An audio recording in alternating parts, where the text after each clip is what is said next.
بسم الله الرحمن الرحيم. ومن أحسن قولا ممن دعا إلى الله وعمل صالحا وقال إنني من المسلمين. إن الحمد لله والصلاة والسلام على رسول الله وعلى آله وصحبه ومن والاه، أما بعد، فقد قال الله عز وجل في كلامه المجيد بعد أعوذ بالله السميع العليم من الشيطان الرجيم: ليس البر أن تولوا قبل المشرق والمغرب ولكن البر من آمن بالله واليوم الآخر والملائكة والكتاب والنبيين إلى آخر الآية. وقال النبي الأمين صلى الله عليه وسلم: الإيمان أن تؤمن بالله وملائكته وكتبه ورسله واليوم الآخر والقدر خيره وشره، أو كما قال عليه الصلاة والسلام. ইসলামের বুনিয়াদী শিক্ষা কোর্স 2013, যা আমরা প্রথমবারের মতো শুরু করতে যাচ্ছি।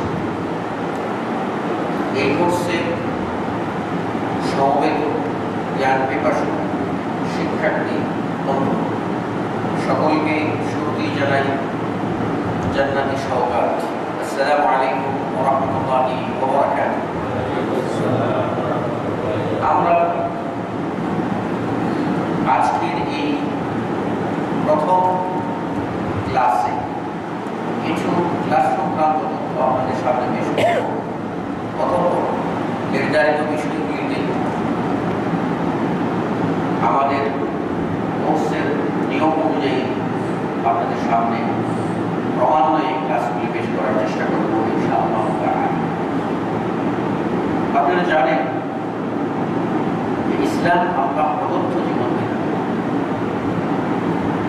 ইসলাম একটি পথের নাম। সেই পথ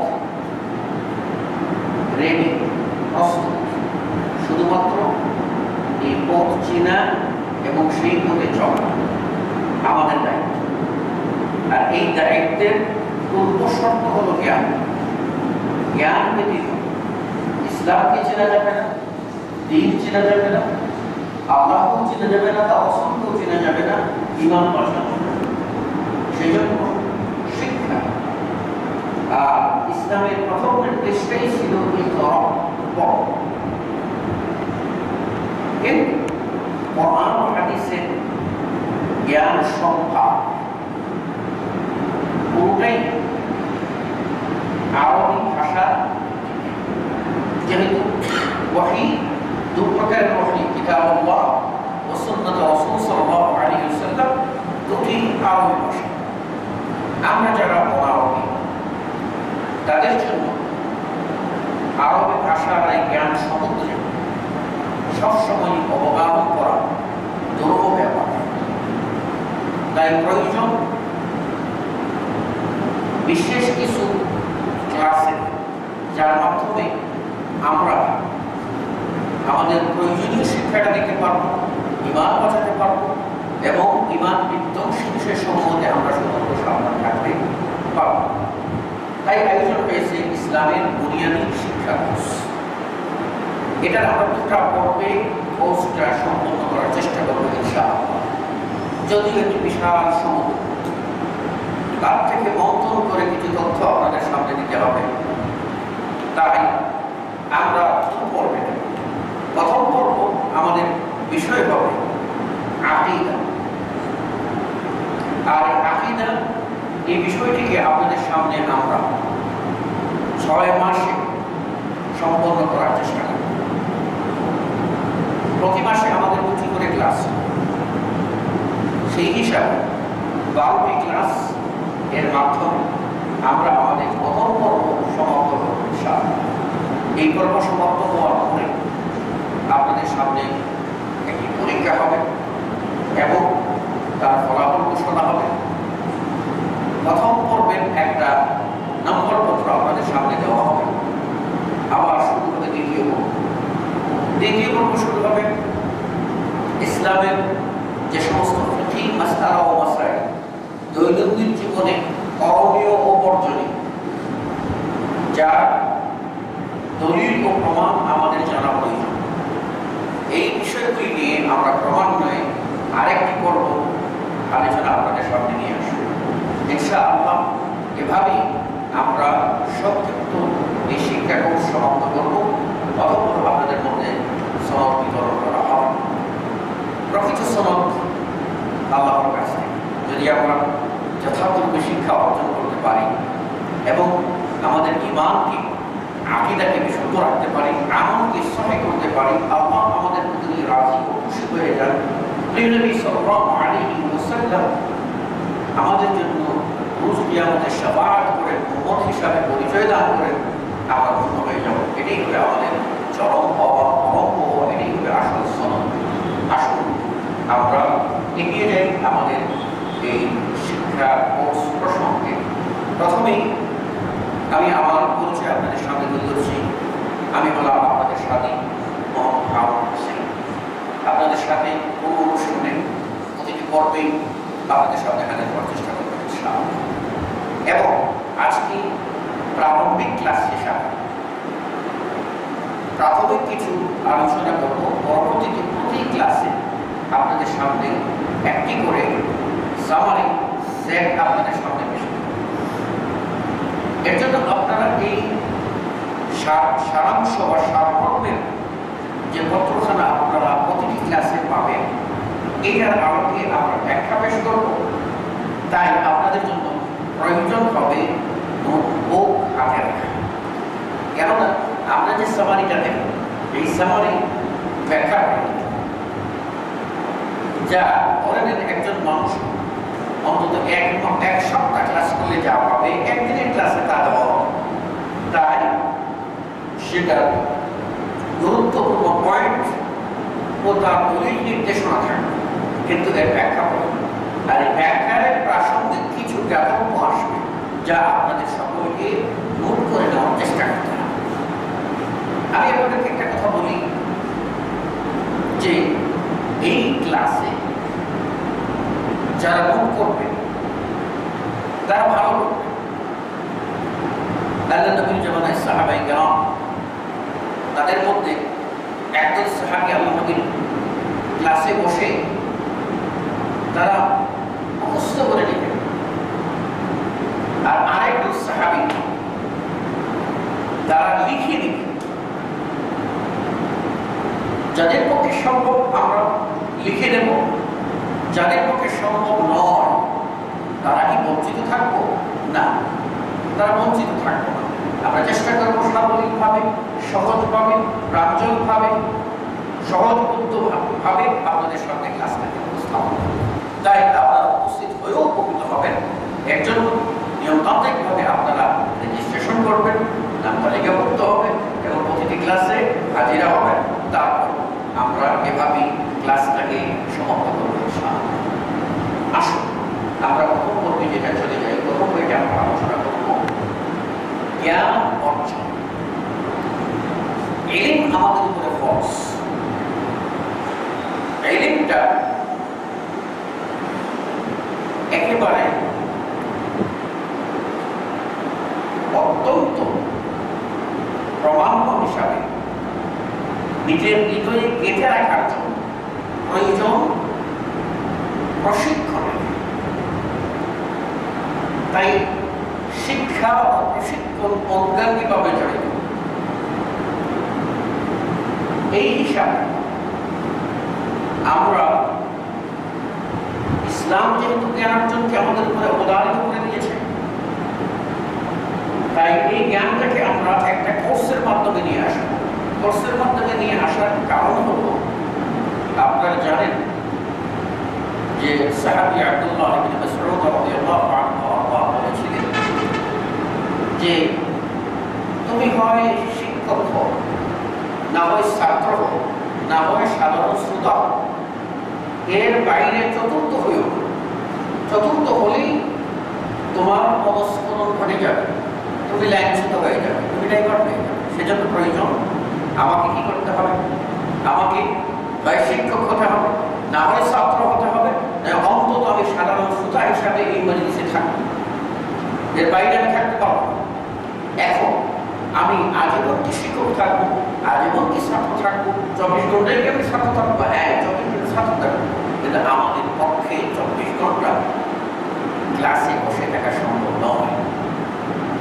তাই সেখানে আমাদের বিশেষ এই আয়োজন, যা আমাদেরকে শিখতে হতো 1 বছর, আমরা পাবো সেটি মাত্র 12টি ক্লাসের মাধ্যমে, 12টি ক্লাসের মাধ্যমে আমরা পেয়ে যাব।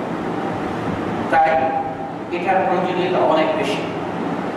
তাছাড়া প্রশিক্ষণের অন্যতম দিক হচ্ছে প্রশিক্ষক বাস্তবতার নিরিখে বিষয়গুলি উপস্থাপন করে থাকেন, আর সাধারণ শিক্ষার্থীরা তারা শুধুমাত্র থিওরি শিখেন, কিন্তু এর বাস্তব প্রয়োগ শিখতে পারেন না। বাস্তব প্রয়োগ শিক্ষার জন্য প্রয়োজন প্রশিক্ষণ, তার নিয়তে। আমরা জানি যে আমাদের নবী মুহাম্মদ সাল্লাল্লাহু আলাইহি ওয়াসাল্লামকে আল্লাহ রাব্বুল আলামিন সালাত শিখাইছেন শুধুমাত্র থিওরি দিয়ে নয়, প্র্যাকটিক্যাল, শুধুমাত্র আয়াত নাযিল করে নয়, কিভাবে আদায় করতে হবে তার বাস্তব ট্রেনিং জিবরাইল আলাইহিস সালামের মাধ্যমে আল্লাহ রাসূলকে দিয়েছেন। রাসূল সাল্লাল্লাহু আলাইহি ওয়াসাল্লাম নিজে জিবরাইল থেকে শিখে আমাদেরকে বলে গেছেন, তোমরা আমার কাছ থেকে শিখে নাও। জীবনের প্রতিটি কর্ম সম্পাদন করতে গেলে আমরা যারা দলিল পাবো, দলিলটা কিভাবে বাস্তবায়ন করতে হবে সেটা আমাদের জানার জন্য প্রশিক্ষণের প্রয়োজন রয়েছে। আজকের এই যুগে জ্ঞানার্জনটা এত গুরুত্বপূর্ণ যে বলা যায় বর্তমান এই যুগ সন্ধিক্ষণ কোরআন ও সহিহ হাদিসের মশালকে জ্বালিয়ে রাখার জন্য যে সবচেয়ে বড় শক্তির প্রয়োজন সেটা হলো কুওয়াতুল ইলম, ইলমের শক্তি, জ্ঞানের শক্তি। এটা জ্ঞান দ্বারা যা সম্ভব সেটা অস্ত্র দিয়ে সম্ভব না, জমিতে নিয়ে যা সম্ভব সংজ্ঞান দিয়ে তা সম্ভব নয়। সুতরাং জ্ঞান শিক্ষা ব্যতীত কোরআন ও সহিহ হাদিসকে রক্ষা করা, কোরআন হাদিসের যথার্থ সেবা করা আমাদের পক্ষে সম্ভব হবে না। তাই জ্ঞানার্জন যেমন ফরজ, তার সাথে গুরুত্বপূর্ণ ফরজ হল তার প্রশিক্ষণ আমাদেরকে গ্রহণ করতে হবে, তবেই জ্ঞানার্জনটা যথার্থ হবে। আসুন আমরা এবারে চলে যাই যেহেতু জ্ঞানার্জনটাকে, ইলম অর্জনটাকে সবচেয়ে বেশি গুরুত্বপূর্ণ বলে আল্লাহ উল্লেখ করেছেন। আল্লাহ বলছেন, কুল হাল ইয়াস্তাবি আল্লাযীনা ইয়া'লামুনা ওয়াল্লাযীনা লা ইয়া'লামুন। বলো হে নবী, যারা জানে আর যারা জানে তারা কি সমান হতে পারে? তারা সমান, এর অর্থ কোনদিনই সমান না। আল্লাহ রাব্বুল আলামিন বলেছেন, ইয়ারফা'িল্লাহু আল্লাযীনা আমানু মিনকুম ওয়াল্লাযীনা উতুল ইলমা দারাজাত। আল্লাহ তোমাদের মধ্যে যারা ঈমান এনেছে আর যাদেরকে ইলম দেওয়া হয়েছে, জ্ঞান দেওয়া হয়েছে, তাদের মর্যাদা আল্লাহ বাড়িয়ে দিয়েছেন। লক্ষ্য করুন, বলা হয়েছে আল্লাযীনা আমানু, যারা ঈমান এনেছে, আর ইলমের বেলায় বলা হয়েছে উতুল ইলম, যাদেরকে ইলম দেওয়া হয়েছে। এই ইলম দেওয়া হয়েছে বলে যে ইঙ্গিতটা করা হয়েছে, সেই ইঙ্গিতটা হলো ইলমে সহিহ। আর ইলমে সহিহ আল্লাহ প্রদত্ত অত্যন্ত সত্যের বাইরে হতে পারে। তাই আল্লাহর কাছ থেকে যে ইলমটা আসছে সেই ইলমটাই হচ্ছে আমাদের জন্য আল্লাহর পক্ষ থেকে নিয়ামত সমূহের মধ্যে একটা উল্লেখযোগ্য বড় নিয়ামত। এই জন্য রাসূল সাল্লাল্লাহু আলাইহি ওয়াসাল্লাম বলেছেন, মান ইউরিদিল্লাহু বিহি খায়রা, আল্লাহ যার খায়র, কল্যাণ, যার মঙ্গল চায়, ইউফাক্কিহু ফিদ্দীন, তাকে আল্লাহ দ্বীনের জ্ঞান দান করেন, দ্বীনের বুঝ দেন।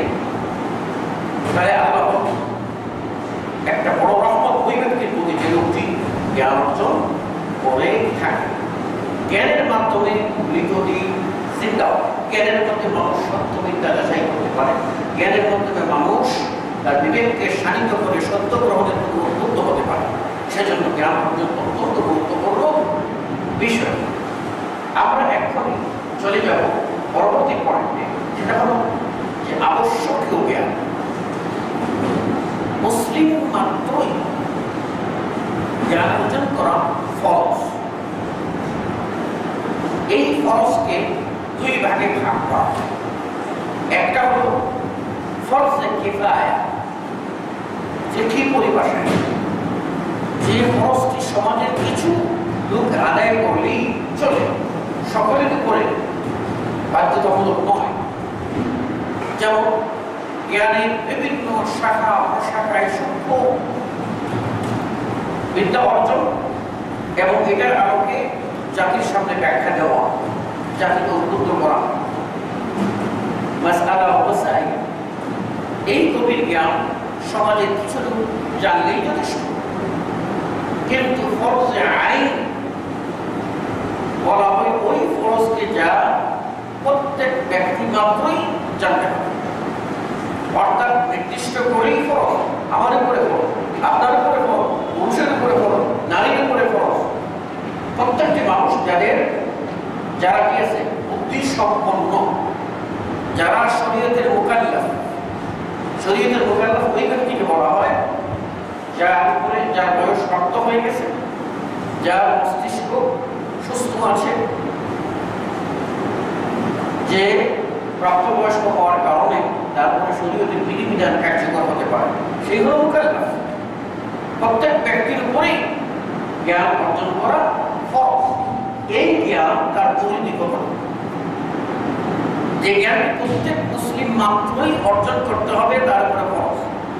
এই ক্ষেত্রে কোন মুসলিম, নারী হোক আর পুরুষ হোক, আর গ্রামে বাস করুক আর শহরে বাস করুক, উচ্চশিক্ষিত প্রচলিত অর্থে হোক আর একেবারে অক্ষর জ্ঞানহীন হোক,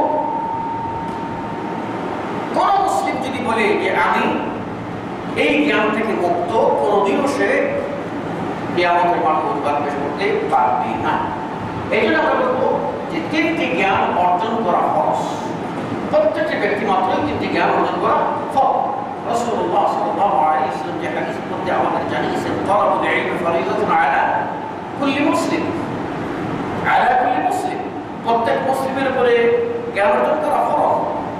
তাই প্রত্যেক মুসলিম কি সারা জীবন সাধনা করবে, সবকিছু করবে তা নয়, বরং মৌলিক তিনটি জ্ঞান তার উপরে ফরজ। তার মধ্যে এক নম্বর যে জ্ঞানটা আমরা নিয়ে আসবো, এক নম্বর জ্ঞানটা হচ্ছে, আমরা যদি এক নম্বরে বলি তাহলে বলবো এক নম্বর জ্ঞান হচ্ছে আপনার একজন মানুষ হিসাবে বান্দা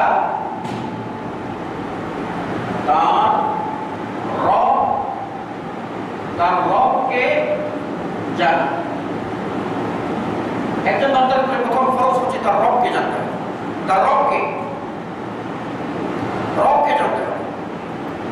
এখন শিক্ষিত ব্যক্তি বললো আমি আমার রবকে চিনি, আরেকজন অক্ষর জ্ঞান নাই, ফরমালি শিক্ষিত নয়, ইনফরমাল সে শিক্ষিত, তারপরে এই ইলমটা ফরজ নয়, প্রত্যেক মানুষের উপরে ফরজ। আল্লাহ বলে দিয়েছে এই জ্ঞান অর্জন করো, এই ইলম হাসিল করো, এই বিদ্যা অর্জন করো যে আল্লাহ ব্যতীত কোনো হক ইলাহ নাই। প্রত্যেক মানুষের উপরে এটা ফরজ। আর এই বিষয়টাই হচ্ছে আকীদার মূল বিষয়। দুই নম্বর যে জ্ঞানটা ফরজ, বান্দা তার নবীকে জানে, নবীকে জানে, তার নবীকে, সে কোন নবীর প্রতি বিশ্বাস করে, সেই নবীর প্রতি তার করণীয় কি। একজন মুসলিম তার নবীর প্রতি করণীয় কি, এটুকু যদি একজন মুসলিম না জানে তাহলে সে মুসলিম বলে যতই দাবি করুক না কেন সে মুক্তি পাবে।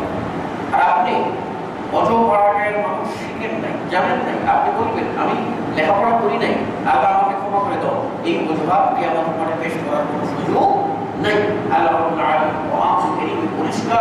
বলছেন যে আমি যত উম্মত প্রেরণ করেছি প্রত্যেক উম্মতের কাছে ইল্লা খালা ফিহা নাযীর, তাদের মধ্যে আমি সতর্ককারী পাঠিয়ে দিয়েছি। ওয়ালাকাদ বা'আসনা ফি কুল্লি উম্মাতির রাসূলা, প্রত্যেক উম্মতের কাছে আমি রাসূল প্রেরণ করেছি। কোন উম্মত কোন ব্যক্তি বলতে পারবে না যে আল্লাহ আমি জানি নাই, আমাকে শেখানো হয় নাই, আমার কাছে নবী আসেন নাই, সুতরাং এই প্রশ্নের জবাব আমি দিতে পারবো না, এটা সুযোগ নাই। এই কারণে যে আল্লাহ রাব্বুল আলামিন কোরআনে বলে দিয়েছেন আমি নবী পাঠিয়ে রাসূল পাঠিয়ে দলিল দিয়ে তাদের সামনে হুজ্জত কায়েম করে দিয়েছি, তারা যেন কোনো প্রকার অজুহাত দাঁড় করাতে না পারে। এজন্য আল্লাহ রাব্বুল আলামিন বলেছেন ওমা কুননা মুআযযিবিনা হাত্তা নাবআসা রাসূলা, আমি কারো কাছে রাসূল প্রেরণ না করে শাস্তি দেব না। এজন্য পৃথিবীর এমন কোন কুড়ে ঘর নাই যেখানে আল্লাহ দ্বীন এর প্রচার পৌঁছে নাই। পৌঁছেছে প্রতিটি যুগে যুগে এবং কিয়ামত পর্যন্ত পৌঁছবে। তার আল্লাহর পক্ষ থেকে আল্লাহর বান্দারা সেই কাজ করবেন। কাজে কিয়ামতের বারে কোনো বান্দা বলতে পারবে না যে আমরা চিনি না। 3 নম্বর যে জিনিসটা তাকে জানতে হবে সেটি হচ্ছে 3 নম্বর জিনিসটা হচ্ছে দ্বীন সম্পর্কে জানা। দ্বীন সম্পর্কে জানা। 1 নম্বর আমরা সংক্ষেপ করব রব সম্পর্কে জানা, 2 নম্বর নবী সম্পর্কে জানা, 3 নম্বর দ্বীন সম্পর্কে জানা। এখানে দ্বীন বলতে ইসলাম, আর ইসলামে কি আপনার উপরে বিশ্বাসের দিক থেকে ফরজ, কি আপনার আমলের দিক থেকে ফরজ, কি কি কাজগুলি আপনার করণীয়, কি কি কাজ আপনার জন্য বর্জনীয়, কি করে আপনি আপনার ঈমানকে বাঁচাতে পারেন, এই বিষয়ের জ্ঞান প্রত্যেকটি মুসলিমের জানা ফরজ। প্রত্যেকটি মুসলিমের জানা ফরজ। তাই আমরা বলবো যে জ্ঞান অর্জন আর তার একটা পরিধি রয়েছে, সেই পরিধিতে আমরা আলোচনা করব যে আল্লাহ সম্পর্কে আমাদের কি আকীদা হওয়া উচিত, আমাদের নবী সম্পর্কে আমাদের কি আকীদা হওয়া উচিত, অথবা নবীর সুন্নতকে বাস্তবায়ন করার জন্য কি কি বিষয়ে জানা আমাদের প্রয়োজন, সেগুলি হলো আমাদের প্রশিক্ষণের অন্যতম বিষয়। এবারে আমি আপনাদের সামনে আলোচনায় নিয়ে আসবো, যেহেতু আজকে প্রারম্ভিক ক্লাস, আমরা সেখানে নিয়ে আসবো আকীদা বলতে কি চাই। আকীদা বলতে কি বোঝায়? আমরা সাধারণত ঈমান, আকীদা এই সব পরিভাষার সাথে পরিচিত। ঈমান, আকীদা, ইসলাম, দ্বীন এর সাথে আমরা পরিচিত আছি, কিন্তু আকীদা শব্দের আসল অর্থ কি? এই আকীদা শব্দটি আরবি, এটা আসছে মূল ধাতু আব্দ। আব্দুল শব্দের অর্থ হলো বন্ধন, আব্দুল শব্দের অর্থ হলো চুক্তি, আব্দুল শব্দের অর্থ হলো বন্ধন, আব্দুল শব্দের অর্থ হলো চুক্তি। তাই আমরা বলবো আকীদা বলতে বোঝাবে চুক্তি, বন্ধন, গ্রন্থি। কিসের গ্রন্থি, কিসের চুক্তি? আমাদের পরিচয় আমাদেরকে প্রথমে জানতে হবে, আমরা হলাম মখলুক, আমরা হলাম মখলুক। আর আমাদের কে আছে? খালিক। আমরা হলাম আবদ, আমাদের কে আছে? ইলাহ ওয়া মা'বুদ। এখন মা'বুদের সাথে আবদের যে সম্পর্ক হবে, যোগসূত্র স্থাপিত হবে, কোন কোন নীতিমালার ভিত্তিতে হবে, কোন কোন শর্তের ভিত্তিতে হবে, এই শর্তগুলি মানাই হচ্ছে যেন গ্রন্থিকে আবদ্ধ হওয়া, চুক্তিকে আবদ্ধ হওয়া। এই জন্য আমরা আকীদাকে আমরা বলতে পারি এটা হচ্ছে আপনার বাংলায় আমরা বলবো বন্ধন, আমরা বলবো চুক্তি, আমরা বলবো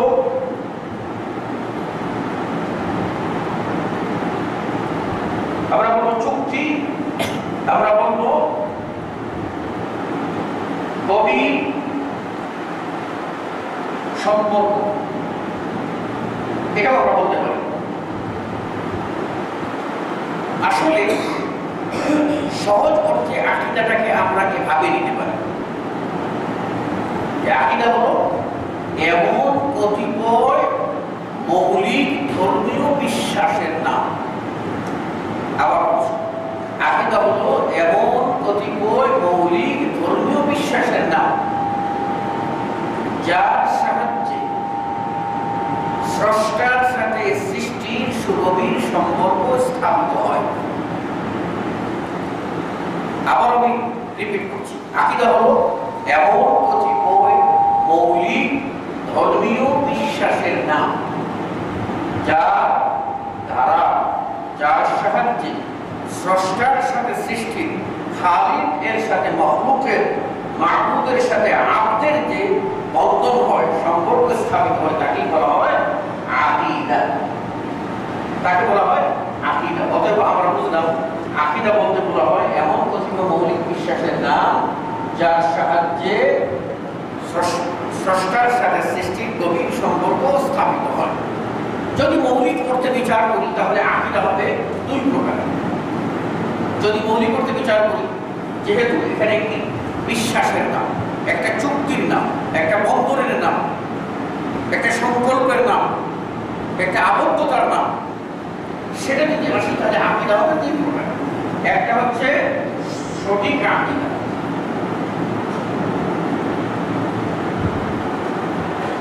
একটা হচ্ছে সঠিক আকীদা, যেটাকে বলবে আমরা বলবো as-sahiha, সঠিক আকীদা। আর তার বিপরীতে হবে বাতিল আকীদা। বলবেন আকীদা তো আকীদাই, এখানে সঠিক আর বেঠিক কেন? আকীদা তো আকীদাই, এখানে সহিহ আর গায়রে সহিহ কেন? যদি আমরা বলি আকীদা মানে এমন মৌলিক কতিপয় বিশ্বাসের নাম, এখন বিশ্বাসের ভিত্তি যদি সঠিক তথ্যের উপরে হয় তাহলে সেটিও বিশ্বাস। আবার যদি বিশ্বাসের ভিত্তি আপনার বেঠিক বেসের উপরে হয় তাহলে এটাও বিশ্বাস, এটাও আকীদা। কিন্তু তার এই আকীদা হচ্ছে আকীদা বাতিলা, আকীদা বাতিলা। আর যার ভিত্তি হবে সঠিক, সেই আকীদাকে বলা হবে আপনার সঠিক আকীদা বা সহিহ আকীদা। কেন? কারণ আকীদা একটা বিষয় হচ্ছে, মূল বিষয়টা হচ্ছে আপনার উমুর বিল গায়বের সাথে সংশ্লিষ্ট, অদৃশ্য বিদ্যার সাথে সংশ্লিষ্ট। আর অদৃশ্য যখন আসবে তখন মানুষ এর উপরে কল্পনা করে যে কোনো কিছু দাঁড় করিয়ে বিশ্বাস করতে পারে। তাই এই বিশ্বাসটি কুলের উপরে হবে, তবুও সেটি আকীদা গুণা। আর যদি সে কোরআন ও সহিহ হাদিসের আলোকে আকীদা চিহ্নিত করে সেই আকীদাকে সে গ্রহণ করতে পারে, তাহলে সেটাকে বলবো আমরা সহিহ আকীদা, সেটাকে আমরা সহিহ আকীদা বলবো। এখন আমাদের আলোচনার পরবর্তী অংশ আমরা নিয়ে আসবো ইসলামী আকীদা। আমরা ইসলামী আকীদা, এই ইসলামী আকীদার মূল ভিত্তি কয়টি? ওহী। ইসলামী আকীদার মূল ভিত্তি কয়টি? ওহী। তাহলে আমরা বলবো ইসলামী আকীদার মূল ভিত্তি কয়টি? তার মধ্যে এক নম্বর হচ্ছে আল্লাহর প্রতি, এক নম্বর কি? আল্লাহর প্রতি ঈমান। তাহলে দুই নম্বর বিষয় কি হবে? দুই নম্বর রাসূলের প্রতি, রাসূলদের প্রতি ঈমান। তিন নম্বর আসমানি, আমরা সহজ করে বলি নাকি, আসমানি কিতাব সমূহের প্রতি ঈমান। আসমানি কিতাব সমূহের প্রতি ঈমান। চার নম্বর কি হবে? ফেরেশতাদের প্রতি, ফেরেশতাদের প্রতি ঈমান, ফেরেশতাদের প্রতি ঈমান।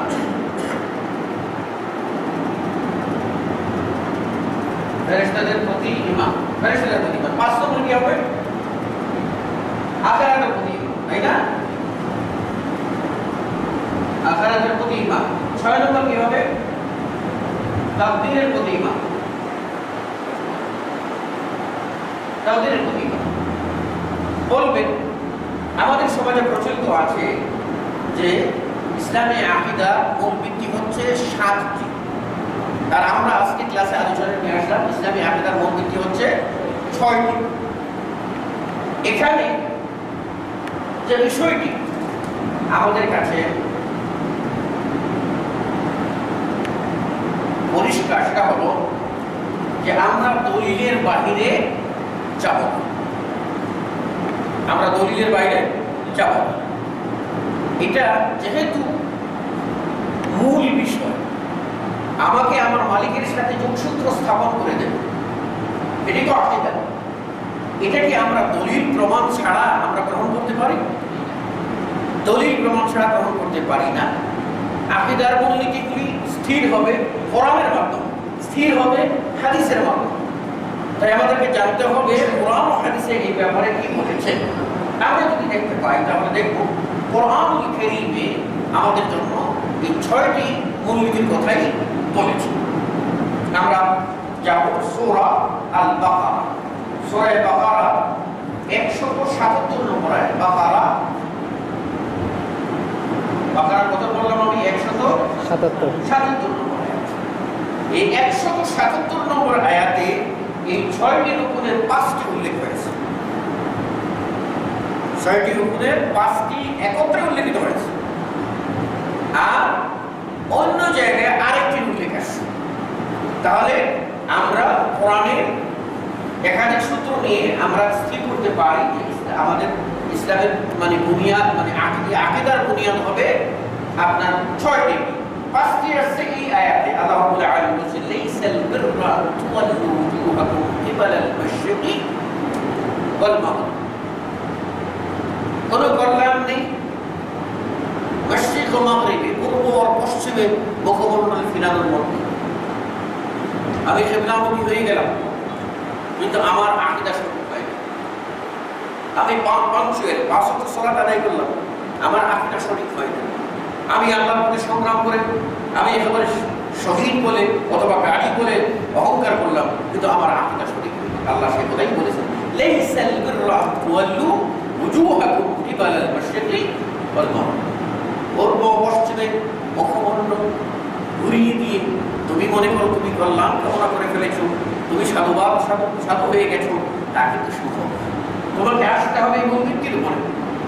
সেগুলি কি? ইসলামের আকীদার বুনিয়াদ। সেই বুনিয়াদ হচ্ছে ওয়ালাকিন্নাল বির হবে, কল্যাণ হবে কোথায়? ওই ব্যক্তি পাবে যে মান আমানা বিল্লাহ, এক যে আল্লাহর প্রতি ঈমান। আমরা পাইছি 1 নম্বর রকম মানে আমানা বিল্লাহ, যে আল্লাহর প্রতি ঈমান। 2 নম্বর ওয়াল ইয়াউমিল আখির, আখিরাতের প্রতি ঈমান। পাইছি আমরা আরেকটা, আখিরাতের প্রতি ঈমান। 3 নম্বর ওয়াল মালাইকাতি, ফেরেশতাদের প্রতি, মালাইকাদের প্রতি ঈমান। 4 নম্বর ওয়াল কিতাব, কোরআনের প্রতি ঈমান। 5 নম্বর ওয়ান নবিয়িনা, সকল নবীদের প্রতি ঈমান। তাহলে সূরা আল বাকারা এর 177 নম্বর আয়াতে আল্লাহ তাবারক ওয়া তাআলা আমাদের সামনে উল্লেখ করে দিলেন 5টি রুকুন। এই আয়াত দ্বারা আমরা 5টি রুকুন পেয়ে গেলাম ইসলামের, ইসলামী আকীদার 5টি স্তম্ভ। থাকলো আরেক, সেটা আমরা পাবো কয়েকটি আয়াতে। তার মধ্যে আমরা নিতে পারি সূরা আল কামার। সূরা আল কামার, এটা আপনারা নেবেন আল কামার, এটা আপনাদের জন্য দরকার হবে। সূরা আল কামার, সূরা আল কামারের আপনার 49 নম্বর আয়াত। তার সাথে আমরা 50 যদি যুক্ত করি তাহলে ভালো হয়, কথাটা ক্লিয়ার হয়। আর যদি আরো সামনে আগাই, কথা শেষ পর্যন্ত যায় আর 2-3টা আয়াত, তাহলে বিষয়টি আরো স্পষ্ট হয়ে যাবে। সূরা আল কামার 49 নম্বর আয়াতে আল্লাহ রাব্বুল আলামিন বলেছেন ইন্না কুল্লা শাইইন খালাকনাহু বিকদর। ইন্না কুল্লা শাইইন খালাকনাহু বিকদর, আমি প্রত্যেকটি বস্তু সৃষ্টি করেছি তার তাকদীর দিয়ে, তার তাকদীর দিয়ে। সুতরাং এই আয়াত প্রমাণ করে তাকদীরের প্রতি আপনাকে ঈমান আনতে হবে। এই আয়াত প্রমাণ করে তাকদীরের প্রতি ঈমান আনতে হবে। তাই আমাদের সূরা বাকারার 177 নম্বর আয়াত দ্বারা আমরা পেয়েছি 5টি রকম, আর সূরা আল কমরের 49 নম্বর আয়াত দ্বারা আমরা পেয়েছি কতটি রকম? কয়টি? একটি। তাহলে টোটাল কয়টি হলো? এখানে যে 5টি কথা আসছিল তাকদীরটা এখানে আসে নাই। আমরা এখন সূরা আল কমরের এই আয়াত দ্বারা তাকদীরটাও নিয়ে এলাম। তাহলে আমাদের এই 6টি রকম কোরআন দ্বারা সাব্যস্ত। কি দ্বারা সাব্যস্ত? কোরআন দ্বারা সাব্যস্ত। তারপর হাদিস খুঁজবো, তাহলে আমরা প্রসিদ্ধ এই হাদিসে চলে আসি যেটা সহিহ মুসলিমে। সহিহ মুসলিমের এই প্রসিদ্ধ হাদিস, যে হাদিসটাকে হাদিসে জিবরাইল বলা হয়, যে হাদিসটাকে হাদিসে জিবরাইল বলা হয়, সেখানে জিবরাইল আলাইহিস সালাম অপরিচিত আগন্তুকের ভেসে রাসূলের পাশে এসে বসে বিনয়ভাবে প্রশ্ন করার আদব শিখিয়ে কি প্রশ্ন করেছিলেন? আখবিরনি আনিল ঈমান, হে নবী তুমি আমাকে ঈমান এর পরিচয় দাও, আকীদার পরিচয় দাও। ইসলামের পরিচয় হলো তো, এবার আকীদা কি সেটা বলো। আল্লাহর নবী সাল্লাল্লাহু আলাইহি ওয়াসাল্লাম সেখানে কি বললেন? আল ঈমান অর্থাৎ আকীদা হচ্ছে আন তুমিনা বিল্লাহ,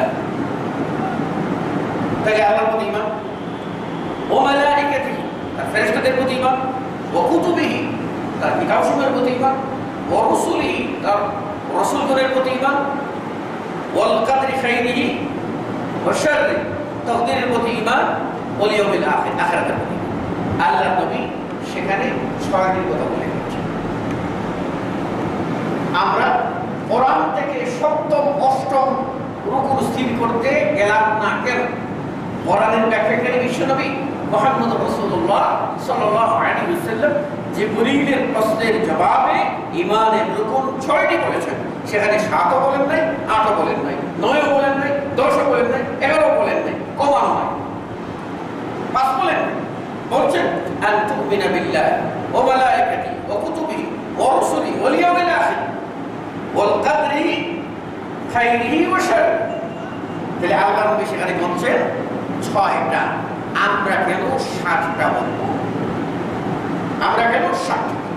সূত্র 7টি কথা সূত্র হলো কোরআন ও হাদিসে বর্ণিত এই ভিত্তিগুলির আলোকে গঠন করা হয়েছে ঈমানে মুজমাল।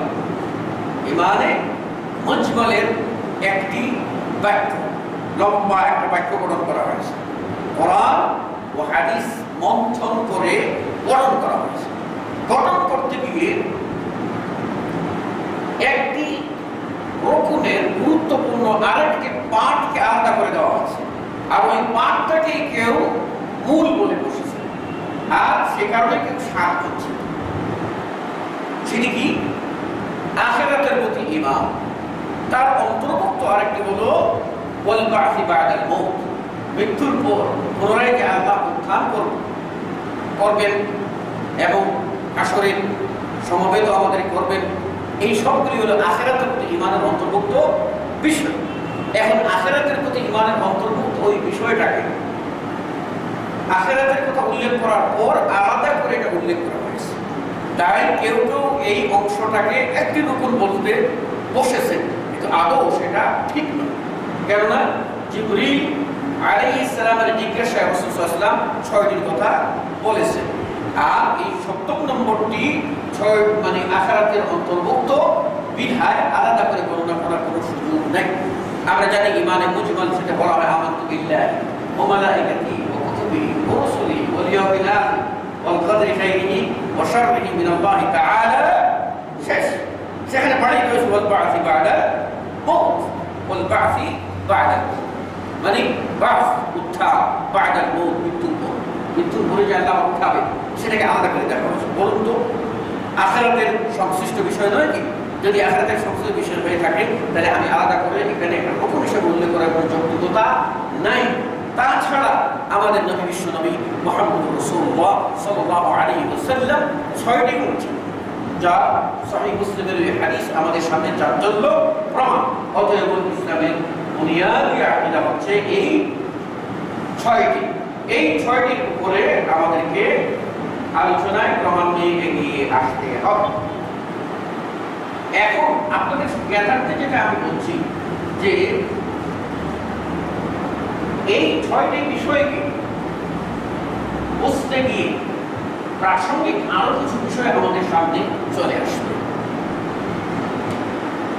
যে বিষয়গুলি আমাদের সামনে পরবর্তীতে চলে আসবে সেগুলি কিন্তু নতুন করে আলাদা কোনো পয়েন্ট নয়। আমরা বলবো ওই 6টি মূল ভিত্তিকে বোঝার জন্য এবং এই 6টি মূল ভিত্তির বিপরীত বিষয়গুলি থেকে সতর্ক সাবধান থাকার জন্য। আচ্ছা, আপনি আকীদা বিশ্বাস করেন? আগেই বলেছি যে ঈমানের মূল বিষয়টাই হচ্ছে অদৃশ্য, আর অদৃশ্য বিষয়ে মানুষ যা চাইবে তা বলবে হবে না। ধরুন আল্লাহর কথাই বলি, আমাদের রবের কথাই বলি, আমাদের ইলাহের কথা বলি, যখন তার সম্পর্কে আমরা আলোচনা করব তাকে আমাদের নিজস্ব কল্পনায় নিয়ে এসে আলোচনা করতে পারবো না। কেননা তিনি বলে দিয়েছেন লা তুদরিকুল আবসার ওয়া হুয়া ইউদরিকুল আবসার ওয়া হুয়াল লতীফুল খাবীর। তাকে কোনো এই দুনিয়ার চক্ষু আয়ত্ত করতে পারে না, তিনি সকলকে আয়ত্ত করে রাখেন, তাকে কেউ আয়ত্ত করতে পারে না। তাহলে যাকে আয়ত্ত করা যায় না, যাকে পরিমাপ করা যায় না, সেই সত্তা সম্পর্কে বিশ্বাসটা, আকীদাটা আপনি আমি অবলম্বন করতে পারবো। সেখানে আপনাকে দলিল লাগবে, প্রমাণ লাগবে। অদৃশ্য বিষয় যেহেতু, তাই প্রমাণ যখন লাগবে তখন প্রমাণ ভিত্তিক, অর্থাৎ কোরআন যা বলবে, সহিহ হাদিস যা বলবে, কোরআন ও হাদিস থেকে আল্লাহর পরিচয় যেভাবে পাওয়া যাবে সেইভাবেই আল্লাহকে চিনতে হবে। আপনি আমি এর চেয়ে বেশি যখন আগাইতে যাব তখন ছটকে যাব, ধ্বংস অনিবার্য হয়ে যাবে।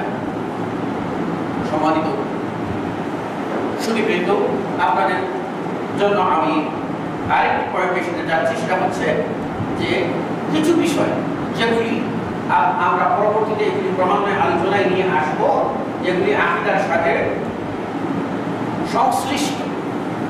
তার মধ্যে একটা হলো অদৃশ্য বিশ্বাস। অদৃশ্য বিশ্বাস, এই অদৃশ্য বিশ্বাস তার প্রসঙ্গ নিয়ে আলোচনা করব। 2 নম্বরে আমরা নিয়ে আসবো নবুয়ত ও রিসালাত। নবুয়ত ও রিসালাত এটা কিন্তু সাধনার বিষয় না, ওটাও আকীদার সাথে রিলেটেড।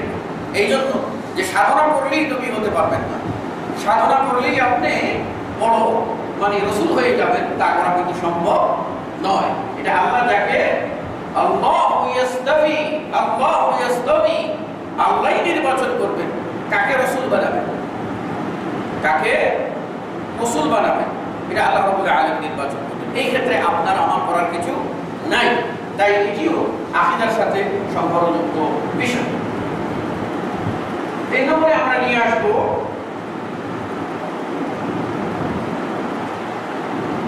আমরা এটাকে এইভাবে বলি দোস্তি ও দুশমনি। যদি বলি আমাদের সহজ করে আমরা নিলাম, কার সাথে আকীদা এর আয়নায় কাদেরকে আমরা গ্রহণ করতে পারি আর কাদেরকে গ্রহণ করতে পারি না, কাদের সাথে আমাদের ওলায়ত হবে, কাদের সাথে আমাদের বন্ধুত্ব হবে, আর কাদের থেকে আমরা মুক্ত থাকব, এটা নির্ধারণ করে দিবে আমাদের আকীদা। এজন্য আল ওয়ালা ওয়াল বারা, কারা আমাদের হবে ওলি, কারা হবে আমাদের বন্ধু, কাদের সাথে আমাদের সম্পর্ক হবে আর কোন কোন ব্যক্তির সাথে সম্পর্ক হবে না। আপনি দেখেন ইব্রাহিম আলাইহিস সালাম তাওহীদের জন্য সবচেয়ে বড় হবে ইব্রাহিম আলাইহিস সালাম, সেই ইব্রাহিম আলাইহিস সালাম আল্লাহর প্রতি ঈমান এনেছেন। আর ঈমানের যত পরীক্ষা, প্রত্যেকটি পরীক্ষা ইব্রাহিম দিয়েছেন, আর সেই পরীক্ষায় তিনি আল্লাহর মেহেরবানিতে বিজয়ী হয়েছেন। আল্লাহ নিজে বলছেন ইব্রাহিমকে যত পরীক্ষা দিয়েছি ইব্রাহিম প্রত্যেকটাই পুরো করেছেন, অর্থাৎ ইব্রাহিম সফলতা করেছেন।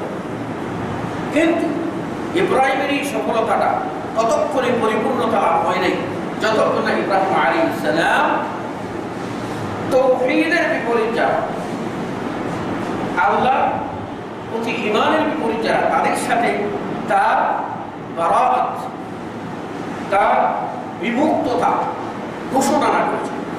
ইন্নী বুরাআউ মিনকুম ওয়া মিম্মা তা'বুদুন, এই তোমরা যারা মুশরিক আছো তোমাদের থেকেও আমি মুক্ত, তোমরা যাদের ইবাদত করো সেইগুলি থেকেও আমি মুক্ত। তাহলে এখানে আল ওয়ালা ওয়াল বারা, আমরা বলবো না, যদিও শব্দটা আমরা বলছি দুস্তি ও দুশমনি। এই দুশমনির ব্যাখ্যা অর্থ এই নয় যে কারোর সাথে আমরা দুশমনি করবো, দুশমনি অর্থে আমরা যাবো না। এটার অর্থটা আমি এভাবে বলেছি যে কার সাথে আমাদের বন্ধুত্ব হবে এবং কাদেরকে আমরা বর্জন করবো। বর্জন করলেই সে আমার দুশমন হয় না, বর্জন করলেই তার সাথে আমার কি মারামারি কাটাকাটি হয় না। আমার ঈমান বাঁচাবার জন্য আমি নিজেকে নিরাপদ করব। এই নিরাপদ করতে গিয়ে আমার বরাবর বা বিমুক্ততা থাকতে হবে। আমি যদি মুমিন হই তাহলে আমার ঈমানের যে শর্তের ভিতরে যাকে ভালোবাসতে বলবে ঈমান, আমি তাদেরকে ভালোবাসবো। ঈমান যাদেরকে ভালোবাসতে বলবে না তাদের থেকে আমি মুক্ত থাকবো। এই মুক্ততাই আমি বলেছি দুশমনি। দুশমনি অর্থে যে দুশমনি তা নয়, কারণ ইসলাম মানবতার ধর্ম। ইসলাম প্রত্যেকটি মানুষের মর্যাদা দিয়েছে এবং প্রত্যেকটি ধর্মের স্বাধীনতা দিয়েছে। তাই বলে এই স্বাধীনতার অর্থ এই নয় যে একজন আরেকজনের উপরে আক্রমণ করে বসবে, এটা ইসলাম সমর্থন করে না। তুমি তোমার ধর্ম পালন করো, তার জাযা কি হবে তুমি পাবে। বুঝে রেখো তোমার জন্য যা আছে তাই বরাদ্দ থাকবে, আর আমি যে আল্লাহকে মানি, আল্লাহ আমার জন্য যা বরাদ্দ রাখছেন আমি তাই পাবো।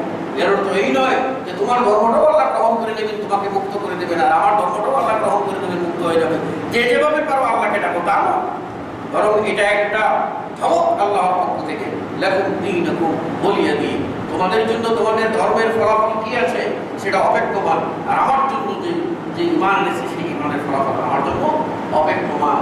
কাজেই এখানে দুশমনি বলতে কোনো ব্যক্তি হিসেবে কারোর সাথে ঝগড়া ফাসাদ নয়, বরং আমার আকীদা ঈমানের বিপরীত হওয়ার কারণে এই সমস্ত বিষয়গুলি হইতে, এই সমস্ত বিষয়ের সাথে সংশ্লিষ্ট ব্যক্তি হইতে আমি নিজেকে মুক্ত করে রাখবো, আমি নিজেকে দূরে সরিয়ে রাখবো। এটা হলো আল বারা। এ ব্যাপারে আলোচনা আমাদের আসবে। 3 নম্বরে আমরা যেটা নিয়ে আসবো সেটা হলো কুফর ও কুফরি। যদি এটা না হতো তাহলে আমাদের ঈমান পূর্ণতা হবে না। কুফর এবং কুফরি এটা আমাদেরকে জানতে হবে, কোন কোন কাজগুলি, কোন কোন বিষয়গুলি কুফরি বিশ্বাস, আর কোন কোন শর্তের ভিত্তিতে একজন মানুষ ইসলামের দায়রা থেকে, সীমা থেকে ছিটকে পড়ে কুফরিতে নিক্ষিপ্ত হয়ে যেতে পারে, সেগুলি থেকে আমাকে অবশ্যই সতর্ক থাকতে হবে, তবেই আমার শিক্ষা সার্থক হবে। এরপর আসে আমরা 5 নম্বর নিয়ে আসবো বিদআত প্রতিরোধ। বলবেন এই বিদআতের সাথে আকীদার সম্পর্ক, যেহেতু আমাদের সাবজেক্ট হলো আকীদা, সেখানে আমরা অবশ্যই প্রমাণাদি নিয়ে আসবো যে বিদআত শুধুমাত্র আমলে হয় না, বিদআত আকীদার মতো হয়। এবং বিগত জমানায় এই আকীদার কেন্দ্রিক কি কি বিদআত হয়েছে এবং কি কি মতবাদের জন্ম হয়েছে সেগুলি কিন্তু আপনাদের সামনে নিয়ে আসবো সংক্ষেপে ইনশাআল্লাহ। কাজে ক্লাসটি অত্যন্ত গুরুত্বপূর্ণ আজকে, যেটা তামহিদ, শুধুমাত্র এর উপরে একটা প্রাথমিক আলোচনা করছি যে আমরা কি নিয়ে আসবো। এই ক্লাস যারা হারাবেন অনেক কিছু হারাবেন, কেননা আমরা একটি কিতাবের উপর নির্ভর করবো না। আমরা কোরআন হাদিসের আলোকে যত কিতাব লিখিত হয়েছে এই আকীদার উপরে, সেই সাহাবায়ে কেরামদের যুগ থেকে, সাহাবায়ে কেরাম, তাবেঈন, ইমাম, আইম্মায়ে মুজতাহিদিন থেকে শুরু করে যাওয়া পর্যন্ত সেগুলি সামনে রেখে মন্থন করে সারসংক্ষেপ আপনাদের সামনে নিয়ে আসার চেষ্টা করবো ইনশাআল্লাহ। কাজে বিদআতের যে আকীদা রিলেটেড যে বিদআত সেগুলি আমরা ইনশাআল্লাহ আমাদের ক্লাসে আলোচনায় নিয়ে আসবো। অনুরূপভাবে 6 নম্বরে আমরা নিয়ে আমাদের মধ্যে আলোচনায় আসবে প্রবৃত্তি পরায়ণতা। প্রবৃত্তি পরায়ণতা এটাও যে আকীদার সাথে সাংঘর্ষিক। আপনি বলবেন আপনার রব আল্লাহ, অথচ আপনার প্রবৃত্তির গোলামি করবেন। প্রবৃত্তিকে যদি গোলামি করেন তাহলে প্রবৃত্তিকেই তো আপনি ইলাহ বানিয়ে দিয়েছেন, আল্লাহকে ইলাহ বানিয়ে। তাই তো আল্লাহ রাব্বুল আলামিন রাসূলকে বলেছেন, আফারাআইতা মান ইত্তাখাযা ইলাহাহু হাওয়াহু। তুমি কি দেখেছো ওই লোকটি যে তার নফসকে, তার প্রবৃত্তিকে সে ইলাহ বানিয়ে নিয়েছে এই আল্লাহকে বানিয়ে? কেন সেখানেও আকীদার সাথে সাংঘর্ষিক বিষয় আছে যেগুলি আমরা নিয়ে আসবো। 7 নম্বরে আমরা নিয়ে আসবো এই সংক্রান্ত ভ্রান্ত মতবাদ পরিচিতি।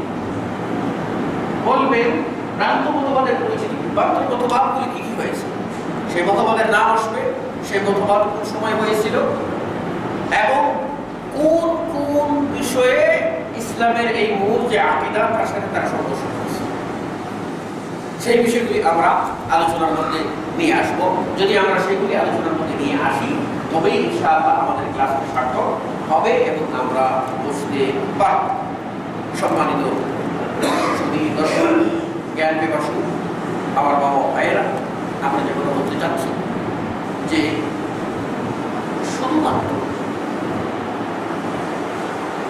বই পড়ে এবং অনুমিত গ্রন্থ পড়ে সত্যের মহাসমুদ্রে আমরা কেবলমাত্র নামতে পারব, অনুমুক্তা ক্রিয়ার অনেকটা কঠিন হয়ে যাবে। তাই এই যে প্রশিক্ষণ, এই প্রশিক্ষণের মাধ্যমে আমাদের কাছে অনেক অজানা তত্ত্ব সহজে উপস্থাপন করা হবে, অনেক অজানা তত্ত্ব সহজে উপস্থাপন করা হবে, যার মাধ্যমে আমরা আমাদের ঈমানকে বাঁচাতে পারবো এবং যেগুলিকে পুঁজি করে আমাদের ভাই বাহাদুর যারা আছে তাদেরকেও আমরা সতর্ক করতে পারবো। নিজেরা বাঁচবো আর জাতিকে বাঁচাবো না, আমার ভাই জাহান্নামে চলে যাবে, সেটা কোনোদিন কাম্য হইতে পারে না। আমরা আজকে আরেকটি প্রসঙ্গে শেষ করে আলোচনা করছি, সেটা হলো যে আমরা কেন এই বিষয়টাকে আমরা নিয়েছি, আকীদাকে কেন নিয়েছি, কেন প্রথম আকীদাকে, আকীদা প্রথম নেওয়ার পিছনে একাধিক যুক্তি আছে। কেননা আপনার যদি বন্ধনটা আল্লাহর সাথে স্থাপিত না হয় তাহলে আপনার জীবনের কোনো সাধনা হইল না।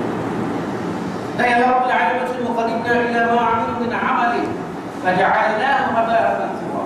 যারা কাফের, যাদের ঈমান নাই, যাদের আকীদা সঠিক নেই, তাদের জীবনের কোনো আমলের মূল্য আল্লাহর কাছে নেই। আপনি দেখেন আমাদের নবী মুহাম্মদ সাল্লাল্লাহু আলাইহি ওয়াসাল্লাম 13 বছরকাল পর্যন্ত মক্কায় যে দাওয়াতটা দিয়েছিলেন, যে মেহনতটা করেছিলেন, যে শ্রমটা দিয়েছিলেন, সেটা ছিল আকীদা।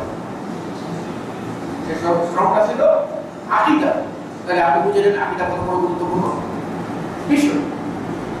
আকীদা এমন গুরুত্বপূর্ণ বিষয় যে পিতা ও পুত্রে পার্থক্য করে, স্বামী ও স্ত্রীতে পার্থক্য করে আকীদা। আপনি দেখেন ফেরাউন একদিকে আর তার স্ত্রী আরেকদিকে। স্ত্রী বলছে, আল্লাহ তুমি ফেরাউন নির্যাতন থেকে আমাকে বাঁচাও, রব্বি ইবনিলি বাইতান, হে আল্লাহ তুমি আমার জন্য একটা ঘর বানাও তোমার কাছে। মুনাজ্জিনি মিন ফিরআউন ওয়া আমালি, আল্লাহ ফেরাউন ও ফেরাউনের চক্রান্ত হইতে তুমি আমাকে রেহাই দাও। তাহলে দেখা গেল এখানে দ্বন্দ্ব করে বাইরে কি হচ্ছে, আকীদার মামলা। নূহ আলাইহিস সালামের পুত্র পানিকে হাবুডুবু খাচ্ছে, আর নূহ আলাইহিস সালাম পিতৃস্নেহ নিয়ে বলছেন, বাবারে তুমি উঠো। তারপরেও যখন উঠে নাই, বলছে পাহাড়ের চূড়ায় উঠবো, পাহাড়ের চূড়ায় উঠবো, সেখানে তো আর বন্যার পানি পাবে না, বেঁচে যাবো। তখন আল্লাহ কি বলেছিলেন, জবাব দিয়ে বলেছে, এই বলে দাও তোমাদের আজকে কোনো কিছুতেই ঠাই হবে না। যখন পানি তলদেশে তলিয়ে যাচ্ছে, পিতৃস্নেহ তার থেকে উঠেছে এবং তিনি বলেছিলেন, আল্লাহ ইন্নাহু মিন আহলি, সে তো আমার পরিবার বন্ধু, তাকে উদ্ধার করো। আমার নৌকায় উঠে এটাকে বাঁচতে দাও।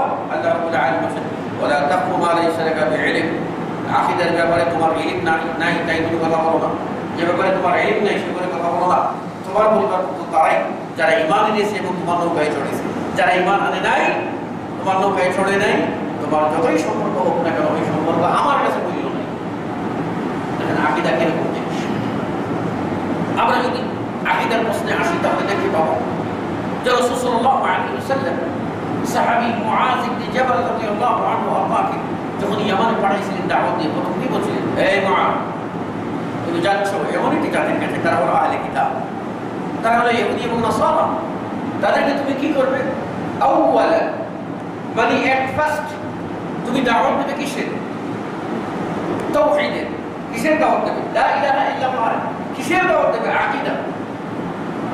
যদি তারা এই আকীদাটা মেনে নেয় তাহলে তাদের কাছে তুমি ডিক্লেয়ার করবে যে আল্লাহ রাব্বুল আলামিন তাদের উপরে দিবারাত্রে 5 ওয়াক্ত সালাতকে ফরজ করেছেন।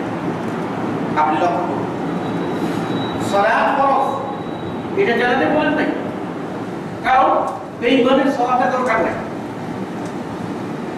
সালাতের দরকার ঈমানদার। এই কাজে আগে ঈমান আনো, তারপরে সে সালাত আদায় করো। তাই রাসূল সাল্লাল্লাহু আলাইহি ওয়াসাল্লাম আগে বলছেন তুমি ঈমানের দাও, আকীদা দাও। আল্লাহ রাব্বুল আলামিন সূরা ইউসুফ বলছেন যে আমাদের সম্পর্কে বলছেন, এই উম্মত সম্পর্কে বলছেন ওয়া মা ইউমিনু আকসারুহুম বিল্লাহি ইল্লা হুম মুশরিকুন। অধিকাংশই ঈমানদার দাবি করবে কিন্তু তারা মুশরিক। তাহলে বুঝা গেল ঈমানদার দাবি করার পরেও আকীদা বিরোধী কাজ করিতে পারে, আকীদা বিরোধী কাজ কর্ম বিশ্বাস সংগঠিত হতে পারে। সেজন্য আমাদেরকে এই বিষয়ে সর্বাগ্রে গুরুত্ব দেওয়া দরকার। এই বিবেচনা করে আমরা আকীদার এই চ্যাপ্টারটাকে আমরা প্রথম নিয়েছি। আমরা আজকে প্রাথমিকভাবে কিছু আলোচনা করলাম। সামনেই আপনারা যারা অ্যাটেন্ড করবেন তাদের কাছে আমরা নোট একটা শিট করে দেব, ডেইলি ক্লাসে কি পড়ানো হবে সেই ক্লাসে শিট দেওয়া হবে।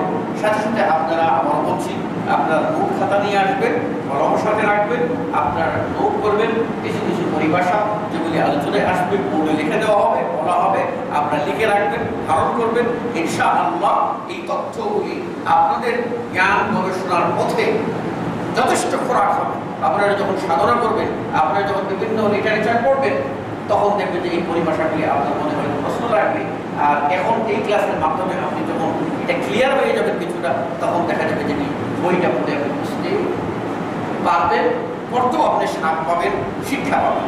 নচেত কিছু পরিভাষা না বোঝার কারণে আপনার কাছে বইটা মনে হবে এটা বোঝা, কি জন্য বুঝতে পারলাম না, কি জন্য বুঝতে পারলাম না, থেকে যাবে। তাই এই ক্লাসটির গুরুত্ব অত্যন্ত বেশি। আমরা আজকে এই দিনে যেহেতু আপনার সালাতুল জুমআ এসে যাচ্ছে সময়, আজ আমরা বাড়াবো না, শেষ করে আবার বলবো ইসলামের এই বুনিয়াদী প্রশিক্ষণ আমাদের জন্য একটা শুভ সংবাদ এবং সুবর্ণ সুযোগ। এই সুযোগকে গ্রহণ করে আমরা যেন প্রত্যেকেই নিয়মিত নাম তালিকাভুক্ত করে রেজিস্ট্রেশন করে আমরা যেন ক্লাসে অ্যাটেন্ড করতে পারি এবং ক্লাসটা আমরা ভালো করে বুঝতে চেষ্টা করি।